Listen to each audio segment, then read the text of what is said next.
ഞങ്ങൾ ഇന്നലെ വളരെ കൃത്യമായിട്ട് പറഞ്ഞല്ലോ. ഞാൻ പിന്നെ വീണ്ടും എല്ലാ ദിവസവും ആവർത്തിക്കണം. എന്തിനാ? NSSനടക്കമുള്ള സമുദായ സംഘടനകൾക്ക് അവർക്ക് എന്ത് തീരുമാനം വേണമെങ്കിലും എടുക്കാം. അവരുടെ സ്വാതന്ത്ര്യമാണ്. ഞങ്ങൾക്ക് അതിൽ യാതൊരു പരാതിയില്ല. ഞങ്ങളുടെ തീരുമാനം രാഷ്ട്രീയമായ തീരുമാനമാണ്. ഞങ്ങൾ 3 പ്രധാനപ്പെട്ട ചോദ്യങ്ങൾ ഉയർത്തിയിട്ടാണ് ഞങ്ങൾ ഗവൺമെന്റിനോട് മറുപടി പറയാൻ ആവശ്യപ്പെട്ടത്. ഒന്നാമത്തെ ചോദ്യം, ഇപ്പോൾ ഈ 10ാമത്തെ വർഷം എവിടെ നിന്നാണ് പെട്ടെന്നൊരു അയ്യപ്പ ഭക്തി ഉണ്ടായത്? ചോദ്യമല്ലേ? ശബരിമലയിൽ ആചാര ലംഘനത്തിന് അനുകൂലമായ സത്യവാങ്മൂലമാണ് സർക്കാർ കൊടുത്തിരിക്കുന്നത്. ആ സത്യവാങ്മൂലം തിരുത്താൻ സർക്കാർ തയ്യാറാവും. ഒന്നാമത്തെ ചോദ്യം.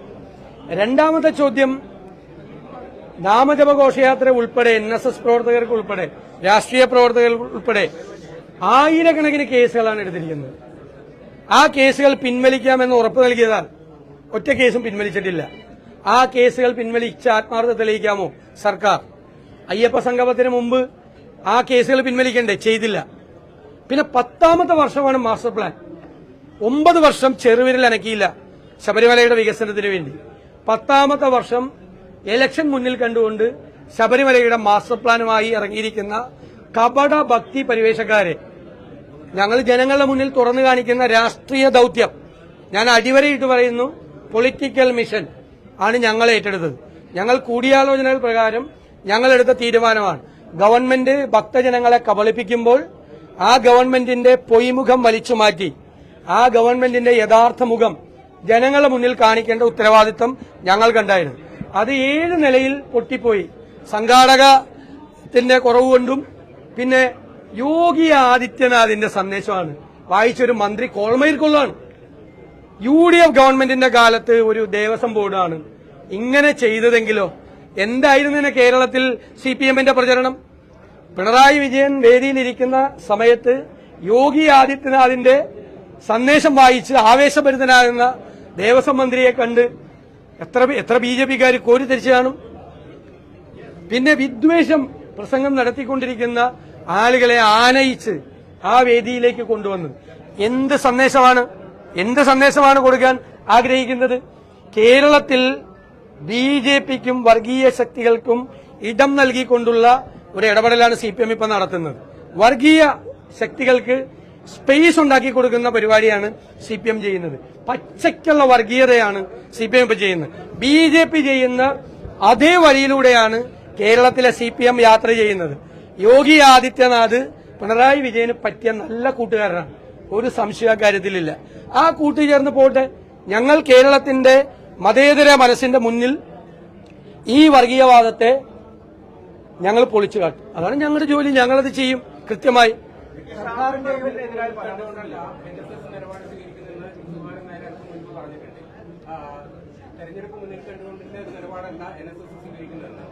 അത് അവര് വളരെ വ്യക്തമാക്കിയിട്ടുണ്ടല്ലോ. തെരഞ്ഞെടുപ്പുമായി ഞങ്ങൾക്ക് NSSമായിട്ടോ SNDP ആയിട്ടോ ഒരു തർക്കവും ഞങ്ങൾക്കില്ല. ഞങ്ങൾ അവരൊക്കെയായിട്ട് നല്ല ബന്ധത്തിലാണ്, സംഘടനാപരമായിട്ട് നല്ല ബന്ധത്തിലാണ്. അവരൊരു വിഷയത്തിൽ അവരൊരു അഭിപ്രായം പറഞ്ഞതിന് ഞങ്ങൾ തമ്മിൽ വഴക്കിടേണ്ട ആവശ്യമില്ലല്ലോ. അവർ സമദൂരമാണ് സിദ്ധാന്തം, അവരുടെ സമദൂര സിദ്ധാന്തം. അത് തുടരുമെന്ന് അദ്ദേഹം വ്യക്തമാക്കിയിട്ടുണ്ടല്ലോ. പിന്നെ എന്തിനാണ് അതിൽ ഞങ്ങൾ അസ്വസ്ഥരാവേണ്ട കാര്യം? എന്താ? അദ്ദേഹം വർഗീയതയ്ക്കെതിരായ നിലപാട് എല്ലാ കാലത്തും എടുത്തിട്ടുണ്ട്. NSS ജനറൽ സെക്രട്ടറി വർഗീയവാദികളെ NSSന്റെ അടിച്ചതിന്റെ അകത്തേക്ക് അദ്ദേഹം കയറ്റാൻ ഇതുവരെ സമ്മതിച്ചിട്ടില്ല. അതൊരു ഉറച്ച നിലപാടാണ്. ആ ഉറച്ച നിലപാട് അദ്ദേഹം സ്വീകരിച്ചതിന് ഞങ്ങൾ അഭിനന്ദിച്ചിട്ടുണ്ട്. ഞങ്ങളും അദ്ദേഹവുമായിട്ടോ NSSമായിട്ടോ ഒരു തർക്കമില്ല. കൂടെ നിർത്താൻ പരമാവധി CPIM അവരുടെ ഭാഗത്ത് നിന്ന് പറ്റുന്ന വഴികളെല്ലാം നോക്കുന്നുണ്ട്. UDFന്റെ ഭാഗത്ത് നിന്ന് അത്തരത്തിൽ ഞങ്ങൾ ഇവരെല്ലാ സമുദായ സംഘടനകളുമായിട്ടും ഞങ്ങൾ നല്ല ബന്ധത്തിൽ ഒരു വഴക്കുമില്ല. പിന്നെ ഞങ്ങൾ ഒരേ സമയത്ത് ഭൂരിപക്ഷ വർഗീയതയെയും ന്യൂനപക്ഷ വർഗീയതയെയും എതിർക്കും. ആര് വർഗീയത പറഞ്ഞാലും മുഖം നോക്കാതെ കേരളത്തിലെ UDF പറയും. അതൊരു സെക്യുലർ പൊസിഷനിങ് ആണ്.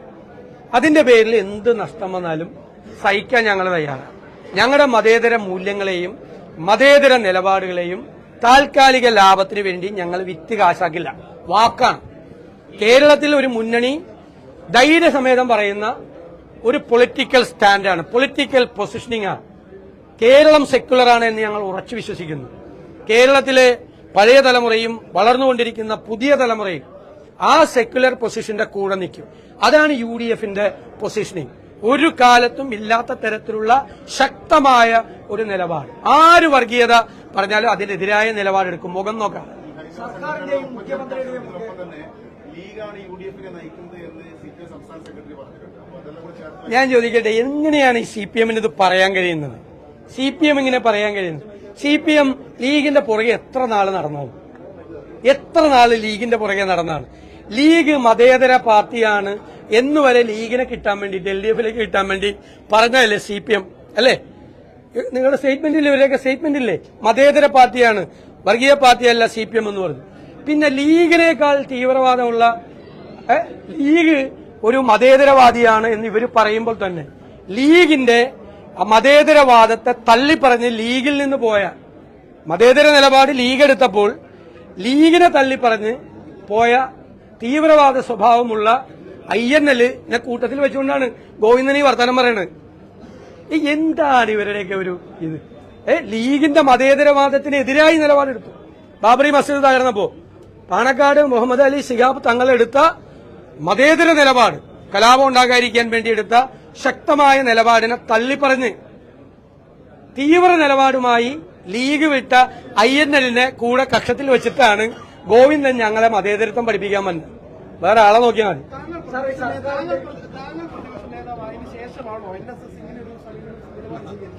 ഞാൻ പ്രതിപക്ഷ നേതാവായിട്ട് 4.5 കൊല്ലമായില്ലേ. NSS എന്ത് നിലപാട് സ്വീകരിച്ചെന്നാ നിങ്ങൾ പറയുന്നത്? ഏതെങ്കിലും തരത്തിലുള്ള തെറ്റിദ്ധാരണ ഉണ്ടെങ്കിൽ അത് മാറ്റാനുള്ള ഒരു ശ്രമം ഉണ്ടാവും. അവർക്ക് ആർക്കും യാതൊരു തെറ്റിദ്ധാരണയില്ല. ഞങ്ങൾ അവരൊക്കെയാണ് നല്ല ബന്ധത്തിലാണ്, ഒരു തെറ്റിദ്ധാരണയില്ല. പിന്നെ മനഃപൂർവ്വം ചിലര്, ഞാൻ ചോദിക്കട്ടെ, എന്നെ വ്യക്തിപരമായി ആക്ഷേപിച്ചു ചിലര്. ഞാൻ വല്ലതും പറഞ്ഞു? ഒന്നും പറഞ്ഞില്ലല്ലോ. കാരണം നമ്മളൊരു സ്ഥാനത്തിരിക്കുകയാണ്, നമ്മളൊരു പ്രസ്ഥാനത്തെ പ്രതിനിധാനം ചെയ്യുകയാണ്. വ്യക്തിപരമായി നമുക്കൊന്നും ആരോടും ഒരു വഴക്കുമില്ല, ഒരു തർക്കമില്ല, ഒരു അതിർത്തി തർക്കമില്ല. പിന്നെന്തിനാ ഈ പച്ച വർഗീയത പറയുന്ന മുഖ്യമന്ത്രിയുടെയും അതുപോലെ തന്നെ സർക്കാരിന്റെയും ഈ അയ്യപ്പ സംഗമത്തിലുള്ള ലക്ഷ്യം അത് NSS-നെയും SNDP-യൊക്കെ ബോധിപ്പിക്കാൻ UDF-ന് കഴിയാത്തതുകൊണ്ടാണോ? അതൊന്നുമില്ലല്ലോ. അവര് നേരത്തെ നിലപാടെടുത്തു, അവരതിൽ നിലപാടെടുത്തു. അവർക്കൊക്കെ ബോധ്യമായി കാണും. ഇപ്പൊ അവർക്കെല്ലാം ബോധ്യമായി കാണും. 4200 വരുമെന്ന് പറഞ്ഞ പരിപാടിയിൽ 631 പേര് വരികയും 1/2 കോടിയുടെ ഭക്ഷണം മാലിന്യ പ്ലാന്റിൽ തള്ളുകയും ചെയ്ത അയ്യപ്പ സംഘമല്ലേ. ദേവസ്വം ബോർഡാണ് നടത്തുന്നതെന്ന് പറഞ്ഞു. കേരളം മുഴുവൻ ഫ്ലെക്സ് വെച്ച്, അയ്യപ്പന്റെ പടം പോലും ഇല്ല.